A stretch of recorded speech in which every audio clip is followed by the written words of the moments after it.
Norėčiau Jūs supažindinti su populiaria vaizdo medžiagos redagavimo programa Windows filmų montažinė. Beje, ši programa yra nemokama. Susipažinkime su pagrindiniais Windows filmų montažinės įrankiais. Norėdami atverti programą, apatinėje pasirinkčių juostoje spauskime mygtuką Pradėti. Tuomet visos programos ir iš programų sąrašo išsirinkime Windows filmų montažinė. Windows filmų montažinė yra suskirstyta į 5 pagrindinės sritis – meniu juostą, užduočių sritį, laiko planavimo juostą arba siužetinę liniją, peržiūros ekraną ir turinio sritį. Vakar dalyvavau draugo sūnaus krikštynuose. Dalį filmuotos medžiagos jau perkeliau į kompiuterį, o kita dalis vis dar vaizdo kameroje. Pamėginkime būtent ją perkelti. Prie kompiuterio prijunkime kamerą ir ją paleiskime peržiūros režimu. Tiesa, jei šią kamerą prie kompiuterio jungiame pirmą kartą, reikės šiek tiek palaukti, kol automatiškai bus instaliuota kameros tvarkyklė. Dabar Windows filmų montažinėje paspauskime Importuoti iš skaitmeninės vaizdo kameros. Šiame lange galima nurodyti importuojamos medžiagos pavadinimą, kad vėliau lengvai ją rastume. Taip pat galime nurodyti aplanką, kuriame norime išsaugoti medžiagą.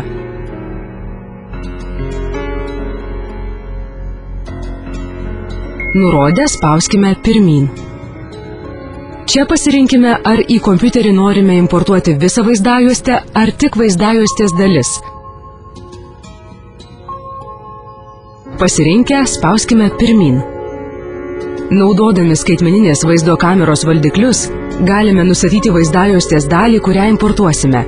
Čia pažymėję varnelę, galime nustatyti, po kiek laiko norime sustabdyti importavimą.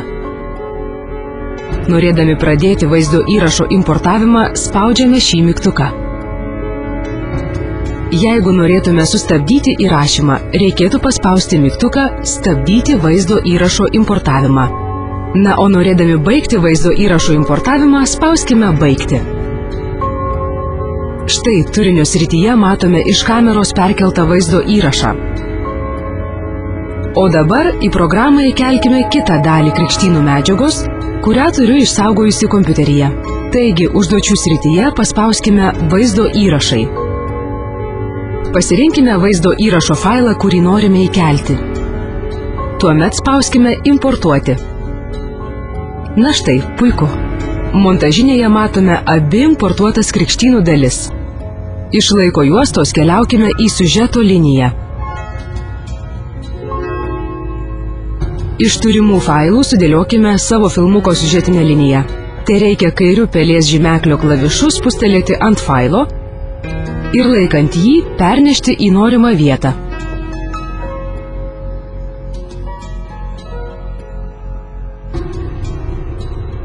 Jei esame patenkinti siužetinę liniją, klaviatūroje paspauskime mygtuką Ctrl ir laikydami jį kairiu pelės klavišu pažymėkime visas būsimo filmuko dalis.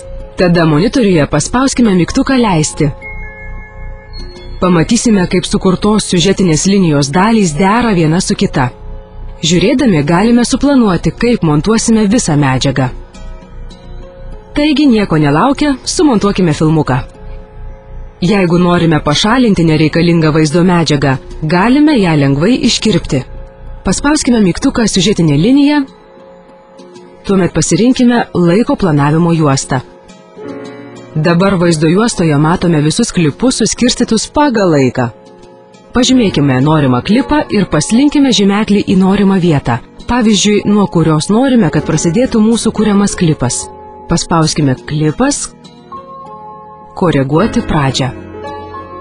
Grįžkime prie ekrano ir paslinkime žymeklį iki tos vietos, nuo kurios norėtume, kad klipas baigtųsi. Dabar paspauskime Klipas, pabaigos koregavimas. Štai, ką tik sumontavome mūsų pirmą filmuką. Lygiai taip pat galime karpyti ir kitus filmukus. Yra ir kitas būdas nukirpti nereikalingą klipo dalį. Paspauskime ir laikydami žymeklį tempkime klipą iki norimos vietos. Taip nukirpsime nereikalingą klipo dalį. Ta patį veiksmą galima atlikti ne tik su klipo pradžia, bet ir su pabaiga. Kad krikštynų filmukas būtų dar įdomesnis, įkelkime muzikinį foną. Užduočių srityje paspauskime garso įrašai ar muziką. Pasirinkime garso failą, kurį norėtume girdėti filmuke. Tada paspauskime importuoti. Pasirinktas garso failas automatiškai atsiranda turinio srityje. Pažymėkime muzikinį failą ir įkelkime jį į laiko juostoje esančią garso liniją. Jeigu muzika yra ilgesnė nei visos garso filmuko dalys, tai kairiu pelės klavišu paspauskime dešinį garso takelio šoną ir nutempkime muzikinį failą iki tos vietos, kuri sutaptų su filmo pabaiga. Ką tik sukūrėme pirmą garsinį filmuką. Pasigrožėkime. Beje, filmuką galime paleisti ir spustelėję klaviatūroje esantį tarpo klavišą. Norėdami sumažinti ar padidinti garso lygį, dešiniu pelės klavišu spustelėkime garso takelį ir pasirinkime garsumas. Dabar nustatykime garso lygį ir paspauskime gerai. Norėdami pagražinti filmuką, padarykime taip, kad klipai gražiai susijungtų. Paspauskime laiko juostą, tuomet siužetinę liniją. Užduočių srityje paspauskime perkelimai. Turinio srityje 2 kart spustelėkime ant norimo perkelimo, tuomet ekrane pamatysime, kaip pasirinktas perkelimas atrodo. Pasirinkime norimą perkelimą ir įkelkime jį į siužetinę liniją ten, kur norime padaryti perkelimą. Dabar ekrane paspauskime leisti, kad pamatytume, kaip klipai susijungia. Perėjimus galime uždėti ir kitur, tačiau perspėju, kad tikrai nereikėtų jais piktnaudžiauti ar naudoti daug skirtingų perėjimų. Norėdami paįvairinti mūsų montuojamą filmą, galime įdėti titrų, pavyzdžiui, filmuko pavadinimą ar kitų užrašų.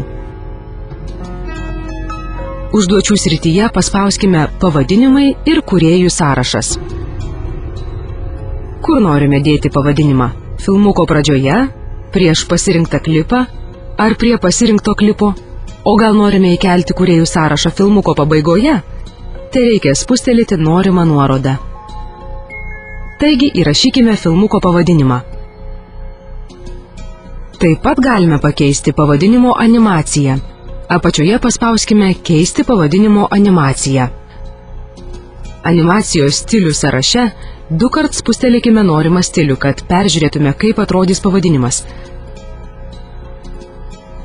Pasirinkime norimą animaciją. Tada galime pakeisti šriftą, jo spalvą ir dydį. Apačioje paspauskime keisti teksto šriftą ir spalvą. Pasirinkime norimą teksto stilių.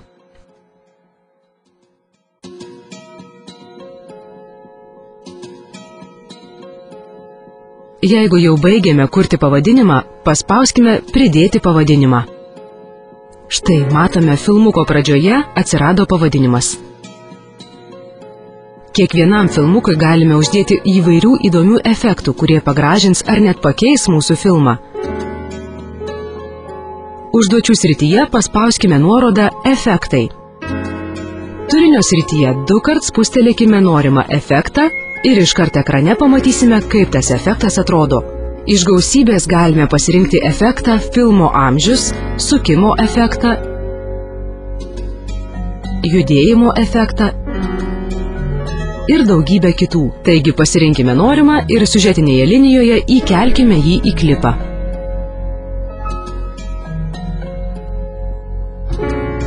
Ekrane peržiūrėkime, kaip atrodo mūsų efektai.